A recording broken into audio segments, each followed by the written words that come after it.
नमस्कार, मैं डॉक्टर रजनीश कुमार आप सभी का एक बार फिर से हार्दिक स्वागत करता हूं।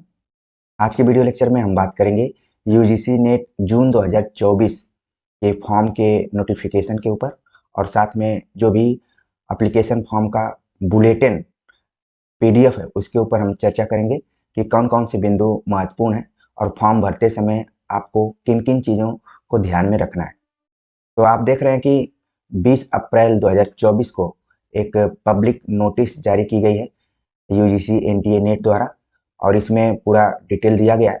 सबसे पहले हम देखते हैं एनटीए का जो फुल फॉर्म है नेशनल टेस्टिंग एजेंसी और इसका जो स्लोगन है एक्सीलेंस इन असेसमेंट।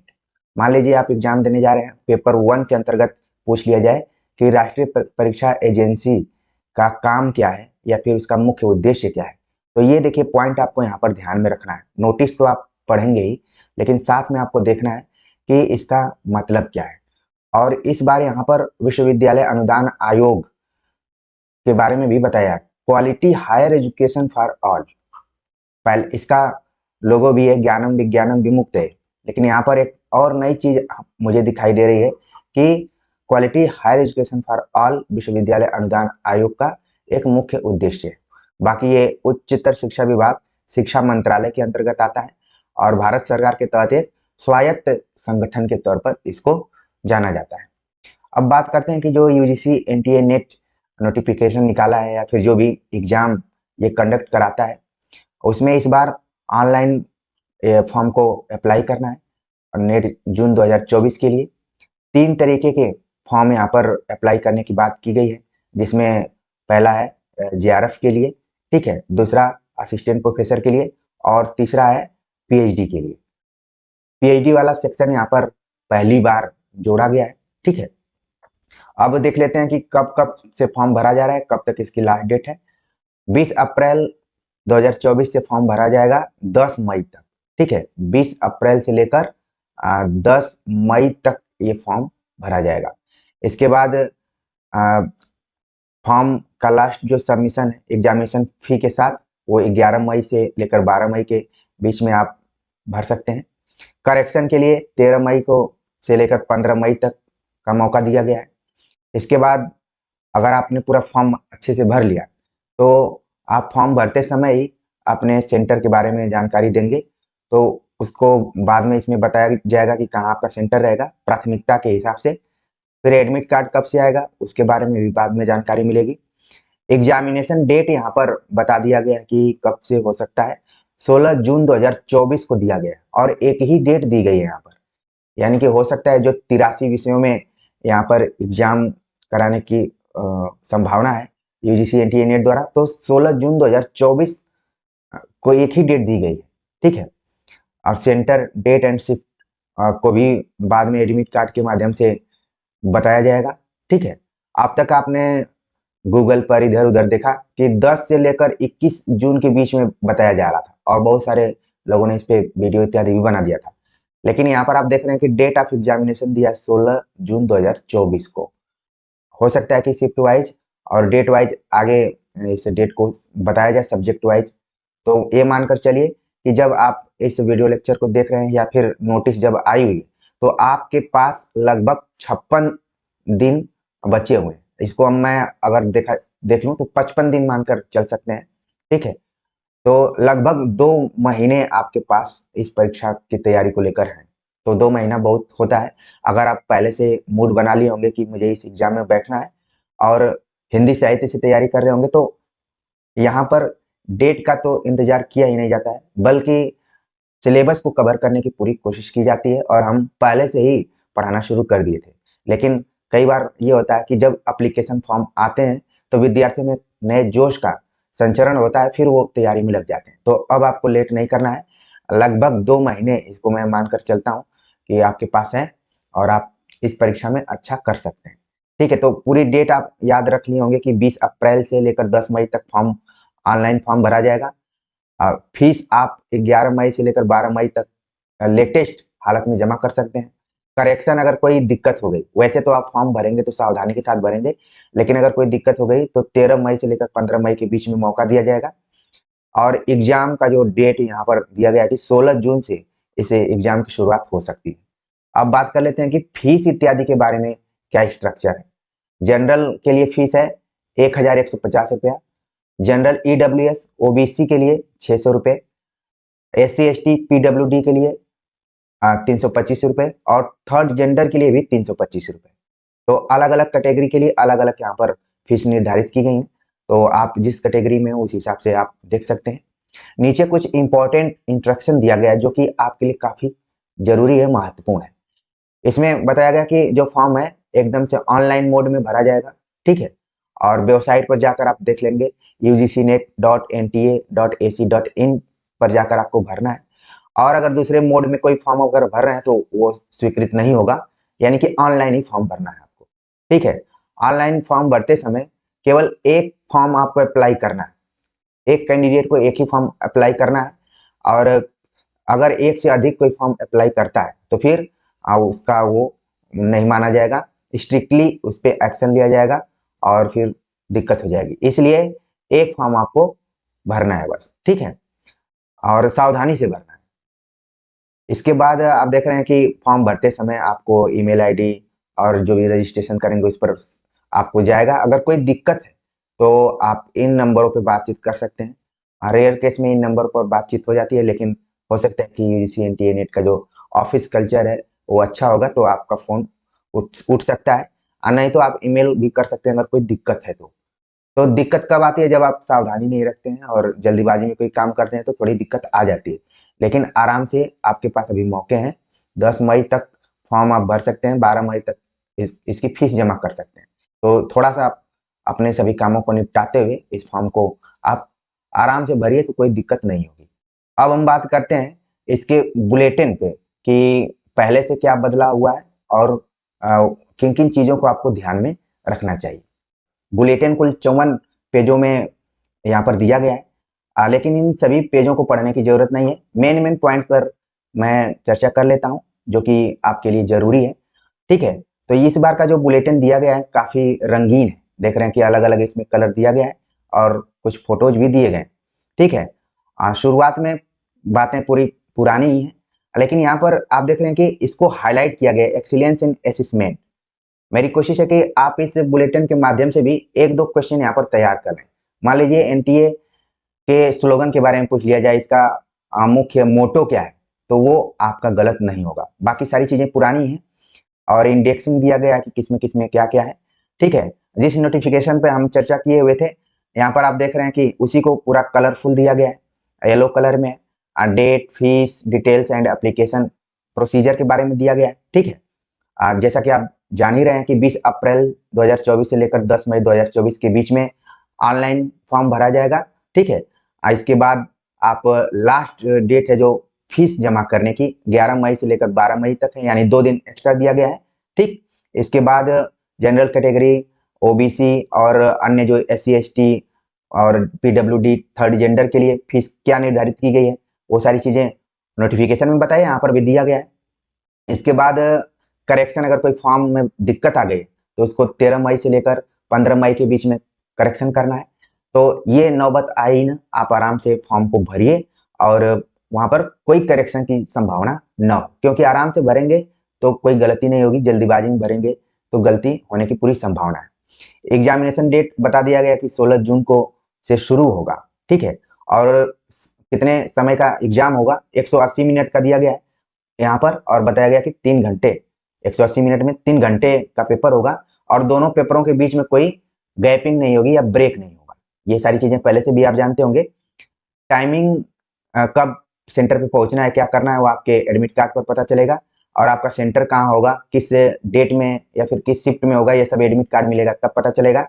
बाकी सारी जानकारियों के लिए आपको वेबसाइट देखते रहना। ये फॉर्म ऑनलाइन मोड में, ठीक है, ऑनलाइन ही भरना है आपको और किसी मोड में एक्सेप्ट नहीं किया जाएगा, यानी कि आपको साइबर कैफे या फिर अपने लैपटॉप, मोबाइल इत्यादि से भर लेना। भरते समय आपको मोबाइल और ईमेल पर रजिस्ट्रेशन का जो भी डिटेल होगा वो जाएगा। आपको ध्यान में रखना है कि जो भी फोटो हैं, सिग्नेचर हैं, उनके केबी कितने के बीच में होने चाहिए, 10 से लेकर 200 केबी के बीच में होना चाहिए। तो आपका फॉर्म आराम से भरा जाएगा। अगर इससे कम और ज्यादा होगा तो बार बार इनवैलिड या फिर एरर इत्यादि आएगा, तो आप परेशान होंगे कि आखिरकार क्या दिक्कत हो रही है। तो इसको आप अपना सेट कर लीजिए, उसी हिसाब से भरना है। फिर आपको फीस जमा करना है, किसी भी बैंक में आप जमा कर सकते हैं, SBI में, कैनरा में, ICICI में, HDFC में, ठीक है। तो ये स्टेप वाइज सब चीजें दी गई हैं। जब आप फॉर्म अप्लाई करने जाएंगे तो वहां पर सारी चीजें ये टू द पॉइंट आती रहेंगी, तो इसलिए फॉर्म भरते समय बहुत सारी चीजें पता चलेंगी। ये तो केवल एक ट्रेलर के रूप में आपको थोड़ा बहुत अलर्ट करने के लिए।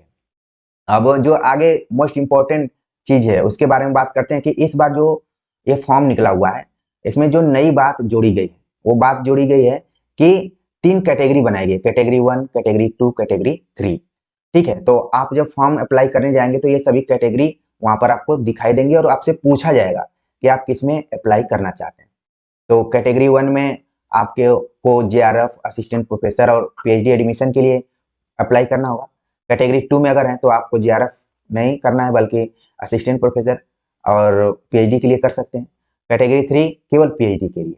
तो जो बच्चे अभी पहली बार इस परीक्षा में बैठ रहे हैं, उनके लिए तो कैटेगरी 1 क्या है, मोस्ट इंपॉर्टेंट है। वो तीनों को चुनेंगे, पहली बार जो फर्स्ट टाइम अभी बैठ रहे हैं तीनों चुनेंगे। कुछ बच्चे हैं जो ऑलरेडी नेट हो चुके हैं लेकिन वो JRF के लिए फॉर्म भरना चाहते हैं, तो वो भी इस कैटेगरी को चुन सकते हैं।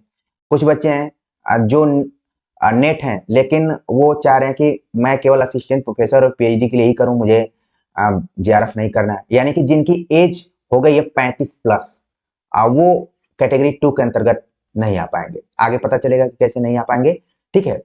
तो इसका मतलब है कि वो इस फॉर्म को भर सकते हैं असिस्टेंट प्रोफेसर और PhD के लिए। कुछ बच्चे हैं जिनको लग रहा है कि उनका नेट पहले ही हो गया है, वो खाली PhD के लिए अप्लाई करना चाहते हैं, तो PhD का ही अप्लाई करेंगे। तो ये कैटेगरी बनाई गई, इन कैटेगरीज को देख लेना है, ठीक है। तो पहली बार ज्यादातर विद्यार्थी किस में भरेंगे, कैटेगरी 1 में फॉर्म भरेंगे वो लोग, ठीक है ना, नो डाउट करके एकदम, क्योंकि सबकी एज भी है, चांसेज में सब कुछ है। कैटेगरी 2 और 3 उसके लिए है जिसके लिए मतलब कि अब JRF स्कॉलरशिप मिलने की संभावना नहीं है, 35 प्लस उसकी एज हो चुकी है।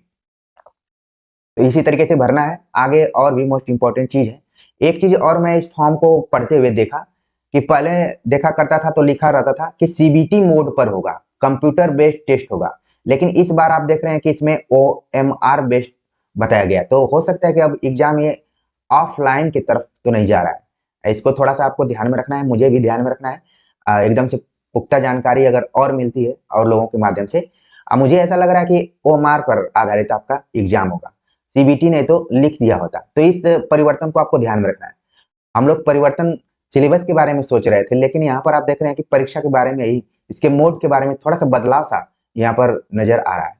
पैटर्न एग्जामिनेशन वैसा ही है, 2 पेपर है, ठीक है, ऑब्जेक्टिव टाइप का है और कोई बीच में गैपिंग नहीं है, ठीक है। पेपर 1 में 50 क्वेश्चन है 100 नंबर के, और पेपर 2 में 100 क्वेश्चन है 200 नंबर के, यानी कि 300 नंबर का पेपर है और 150 क्वेश्चन रहेंगे।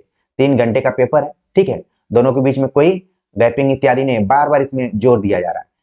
तो इसका मतलब है कि आपको 150 क्वेश्चन एक ही बैठक में पूरा करना है। और सिलेबस इत्यादि के बारे में बताया गया कि सब वेबसाइट पर दिया गया है और आप जाकर वहां से देख सकते हैं। यहाँ पर बताया गया कि क्वेश्चन पेपर का मीडियम क्या हो सकता है, तो इंग्लिश है और हिंदी, ठीक है, 2 ही भाषा में ये पेपर आएगा। और आपको फॉर्म भरते समय ये बता देना है कि मुझे किस भाषा में या किस मीडियम में एग्जाम देना है। तो ये चीज हो गया। अगर मार्किंग स्कीम के बारे में बात करें तो कितने नंबर का होगा, प्रत्येक प्रश्न 2 अंक का होगा, ठीक है, 2 अंक के प्रत्येक प्रश्न होंगे, और इसका मतलब है कि एक क्वेश्चन 2 नंबर का। और इसमें कोई माइनस मार्किंग नहीं है, निगेटिव मार्किंग नहीं। ये देखिए इंपॉर्टेंट चीज है, कई बार जो पहली बार विद्यार्थी बैठते हैं उनके दिमाग में रहता है कहीं माइनस मार्किंग तो नहीं है। तो अभी UGC नेट ने ये बदलाव नहीं किया कि निगेटिव मार्किंग हो उसमें, आप फुली स्वतंत्र हैं 150 प्रश्न करने के लिए, ठीक है। अब एलिजिबिलिटी क्राइटेरिया के बारे में बात कर लेते हैं कि कौन इस फॉर्म को भर सकता है। यहाँ पर बताया गया कि जनरल और EWS में जिन बच्चों का 55% नंबर रहेगा मास्टर ऑफ आर्ट्स में, MA की डिग्री में, वो इस फॉर्म को भर सकते हैं, ठीक है। और इसमें कुछ कैटेगरीज को छूट भी दी गई है, जैसे OBC हो गया, SC ST PWD, इनको छूट दी गई है कि ये 50% अगर इनका रहता है तो भी इस फॉर्म को भर सकते हैं। तो आप देख लीजिए आप किस कैटेगरी में उस फॉर्म को आप भर सकते हैं। अभी मैं न्यूज इत्यादि में देख रहा था कि उसमें बताया गया कि जो 4 वर्षीय पाठ्यक्रम चल रहा है BA का, वो सभी विद्यार्थी भी इस फॉर्म को भर सकते हैं जो आखिरी ईयर में होंगे, ठीक है, और किसी भी विषय में भर सकते हैं, ऐसा न्यूज में मैंने देखा। लेकिन यहाँ पर आप देख रहे हैं कि इस तरीके का कुछ दिखाई नहीं दे रहा है मुझे, ठीक है। तो अभी उन न्यूज को उन्हीं अखबारों में ही रहने देते हैं, या फिर साइट पर ही रहने देते हैं, अपने हिसाब से देख सकते हैं, ठीक। तो यहाँ पर मेन दिया गया कि मास्टर डिग्री आपका होना चाहिए और 55% के साथ होना चाहिए, और कैटेगरी में जो भी दिया गया कि 50% के आसपास में होना चाहिए। तो आप देख लीजिए, उसके हिसाब से अपना फॉर्म भरिए, ठीक। बाकी सारी चीजें फॉर्म भरते समय आपको पता चल जाएंगी। आगे बात करते हैं, जो मोस्ट इंपॉर्टेंट चीज है वो है एज लिमिट एंड रिलैक्सेशन। ये देखिए इंपॉर्टेंट चीज है, इस पर मैं पहले भी चर्चा किया था। इस बार एक नई चर्चा इसमें ये है कि फीमेल को लेकर या फिर वुमेन को लेकर एक नई बात यहाँ पर जोड़ी गई है, या फिर मैं खुद इसको नए रूप में देखा हूँ, ठीक। तो यहाँ पर बताया गया कि जो जनरल कैटेगरी में, यूआर कैटेगरी में, उनको 30 वर्ष तक होना चाहिए जेआरएफ के लिए। ये सारी बातें जो की जा रही है जेआरएफ के लिए, असिस्टेंट प्रोफेसर पीएचडी के लिए नहीं है, ध्यान में रखना है आपको, इसलिए घबराना नहीं। जेआरएफ के लिए है 30 वर्ष आप अधिकतम आपकी एज होनी चाहिए, नॉट मोर देन 30 ईयर, 30 साल से ज्यादा नहीं होनी चाहिए। और 30 साल कब से लिया जा रहा है? 1 जून 2024 से 30 साल हो जाना चाहिए, ठीक है। इससे अगर ज्यादा है, 31 हो जा रहा है, तो फिर आप जेआरएफ के लिए एलिजिबल नहीं है। अलग अलग कैटेगरी में छूट दी गई है 5 वर्ष की, जिसमें आप देख रहे हैं OBC, SC, ST, PWD, third gender को भी शामिल किया गया इसमें। और ये भी बताया गया कि जो महिला आवेदक है उनको भी 5 साल की छूट है, वो किसी भी कैटेगरी के हो सकते हैं, 5 साल की छूट है, यानी कि 35 साल तक वो फॉर्म भर सकते हैं जेआरएफ के लिए, ठीक। तो इस हिसाब से आप देख लीजिए। और इसके बाद यहाँ पर दिया गया है कि अगर आप केवल असिस्टेंट प्रोफेसर और पीएचडी के लिए फॉर्म भर रहे हैं, तो इसके लिए कोई उम्र सीमा निर्धारित नहीं की गई, एकदम फ्रीली आप फॉर्म को भर सकते हैं, ठीक है। 35 वर्ष और 30 वर्ष वो सब दिया गया है जेआरएफ के लिए, ठीक। तो इसको आपको थोड़ा सा नोट कर लेना है, या फिर आप अपने एज को काउंट कर सकते हैं कि क्या है। ज्यादातर बच्चे इसके लिए एलिजिबल ही होंगे, जो लेट से शुरुआत किए होंगे या फिर जिनको लेट से जानकारी हुई होगी, वही एज को लेकर परेशान हो सकते हैं। आगे हम बात करते हैं अन्य, अगर कोई मोस्ट इंपॉर्टेंट चीज है तो, ठीक है। तो ज्यादातर कोई इंपॉर्टेंट चीज अब दिखाई नहीं दे रही है, जो जो मेन चीजें थी मैंने बता दिया है। और फॉर्म भरते समय आपको सावधानी रखना है, जल्दीबाजी में फॉर्म को नहीं भरना है, क्योंकि मेरा ये मानना है कि फॉर्म अगर आप अच्छे से भर दिए तो ये मानकर चलिए कि आपने अपनी तैयारी का 50% कंप्लीट कर लिया है। पता चला कि फॉर्म ही गलत भर दिए और बार बार मेंटली आप परेशान है, तो कहाँ से आप तैयारी करेंगे, कहाँ से हमारी वीडियो देखेंगे, कहाँ से नोट्स बनाएंगे? आप तो परेशान रहेंगे कि सर मेरा ये गलत हो गया, मेरा वो गलत हो गया, क्या करूं, ठीक है। तो इसलिए 1-2 दिन लेट हो जाए, लेकिन आराम से फॉर्म को भरना है, सावधानी से भरना है। खासतौर से अपने नाम को, अपने डेट ऑफ बर्थ को, अपने कैटेगरी को, ठीक है, अपने सब्जेक्ट को। पता चला सब कुछ भरे और हिंदी की जगह हिस्ट्री भर दिए, फिर क्या हो जाएगा, दिक्कत हो जाएगा, ठीक। हालांकि करेक्शन का मौका है, लेकिन क्यों अपने को इतना उसमें आप बिजी रखें, मेंटली क्यों परेशान। तो उम्मीद है कि नोटिफिकेशन और जो भी बुलेटिन में मुख्य बातें थी हमने उसको बता दिया है जितना आपको जरूरी था। बाकी तो नीचे सब दिया गया कि आंसर की कब आएगा, अगर कुछ दिक्कत होगी तो आप कैसे चैलेंज कर सकते हैं, या फिर आपको परीक्षा में कैसे बाहर कर दिया जाएगा नकल वकल, तो वो तो औपचारिकता में है। मेन मेन चीजें हमने बता दी। तो मिलते हैं हिंदी विषय और पेपर 1 के साथ, तब तक के लिए नमस्कार।